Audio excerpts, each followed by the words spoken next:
Welcome to this edition of Supervisors Report with Nate Miley. I'm your host, Dr. Marshall Kamina. Joining me now is Supervisor Miley. Welcome, Supervisor. Thank you and Happy New Year. I'm sure glad to see you. What topics or announcements would you like to share with our viewers today? Well, we're entering a new year, 2026, and I'm hopeful that 2026 will be better than 2025. 2025 was a good year, but let's hope that 2026 is even a better year.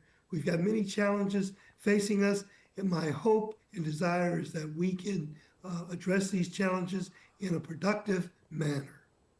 Looking over the past year, 2025, what issues stand out to you? Do they come to reasonable conclusions? Yes, well, some of the issues, particularly the Measure W, we finally were able to come up with an expenditure plan after winning the court case. Measure W was passed in 2020, and it was challenged in court, and finally that was won. And so we have about $1.8 billion of Measure W monies to expend between now and roughly 2030. And so we came up with an expenditure plan that puts about $1.4 billion into the Home Together, which deals with the homeless, and then another $240 million or thereabouts into other essential services, and then a prudent reserve of about $170 million. So that was a major accomplishment. We're still rolling out this year, 2026, the RFPs and beginning to try to get some of that money out on the streets to begin to make a difference. So that stands out. Also, another thing that stands out is Measure C, which was the child care measure. We won that litigation as well. And as a result of that litigation, we now have a significant amount of money that we can put into early childhood development. And what was so important about this was we adopted a 5-year expenditure plan for Measure C, the monies that can go to early childhood development. So both of those measures really account for, a couple of billions of dollars that we will have available for essential services here in Alameda County. So that definitely stands out. Another thing that stands out is appointing a new DA. There was a recall, and the board had to come up with a new DA. We went through a whole process of interviews and screening and this, that, and the other, and public interviews. And eventually we settled on Ursula Jones Dixon. And I thought that was an excellent choice to be the DA for Alameda County. That stands out in my mind as well.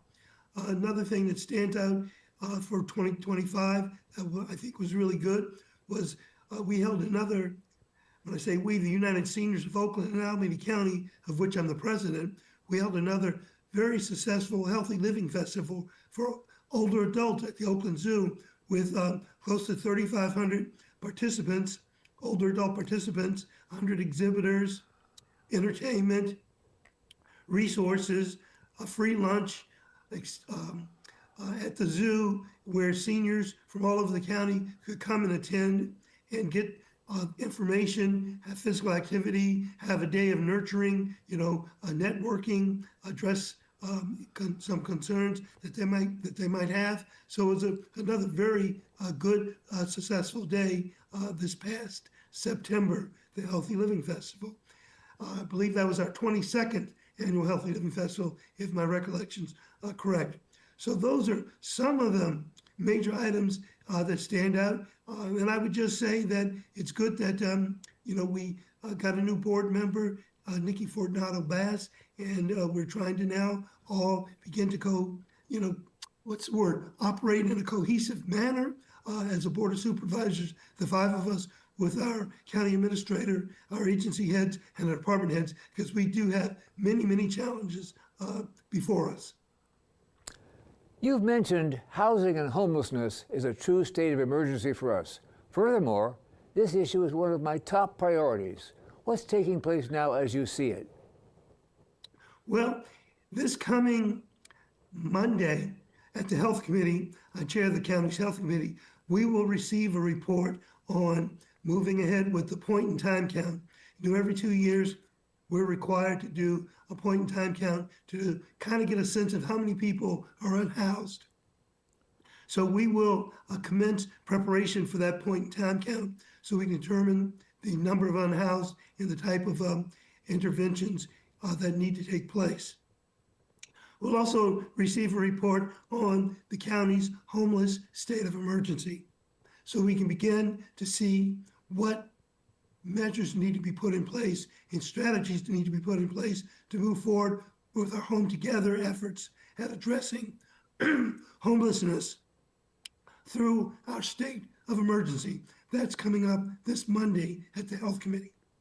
We're going to take a short break. Another thing, Okay. Another thing, not to be remiss, is the citizens are going forth collecting signatures for a citizens initiative, potentially to put a bond on the ballot next year so that we can, if it passes, we would have more money to build more housing, affordable housing, and to preserve affordable housing in Alameda County. Well, thank you for that. We're going to take a short break. We'll be right back on this edition of Supervisors Report with Nate Miley in just a moment.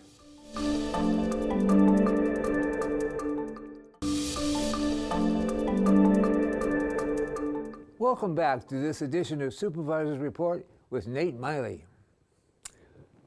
On the subject of illegal dumping, you said it knows no boundaries. According to one of your reports, how is the CID, the Alameda County Illegal Dumping Project, going? It's going pretty well. We did a convening this year, a regional convening around illegal dumping. We've had 4 statewide conferences, but this year, instead of having a statewide conference, we just did a regional convening. And we rolled out a model illegal dumping ordinance that many jurisdictions can now take back to their jurisdictions and modify and adopt and hopefully get a better handle on illegal dumping. Because as stated, illegal dumping has no bounds. You experience it in rural communities, suburban communities, and urban communities. All are impacted by illegal dumping. We also held a panel discussion with franchise providers so that we could look at the best practices for franchise agreements that cities, counties, special districts might enter into with these haulers, the franchise haulers, to address illegal dumping. And there's a difference between franchise haulers and unregulated haulers. So the franchise haulers are like the waste management and others who are regulated. We need to begin to look at how we address the unregulated haulers who sometimes are indiscriminately dumping their debris when they pick it up from households and other places. So right now, we are now preparing, excuse me for a second, we're now preparing for our 5th annual statewide illegal dumping conference that'll take place in late April, early May, where we'll bring together activists, environmental people, agencies, counties, cities, special districts, concerned citizens will come together to talk about best practices and approaches that we can take on illegal dumping. We're still hopeful that we can encourage the state to look at illegal dumping as a major issue and mandate a state department organization in the state to take primary responsibility for coordinating efforts at addressing this problem throughout California, because it is a crime against our communities when people illegally dump. Has the issue of the federal government attempting to deport Alameda County residents who have spent most all of their lives here, has it lessened at all? And what's happening now? Well, I know people are very, very concerned. The Board of Supervisors established an all-together committee that's kind of taking the lead on immigrant services and rights. And we've provided funding to that committee to provide resources and funding to community-based organizations that are helping immigrants know their rights and know what to do if the federal government, if ICE shows up at schools, at housing facilities, in commercial areas, recreation, wherever it might be, so that people know their rights. Because people are definitely afraid. And I'd like to say, we all want immigration reform. We just want it to be, I think, pursued in an appropriate manner, where folks who are criminals committing activities here in our country and are here illegally are apprehended and then through due process sent back to their countries.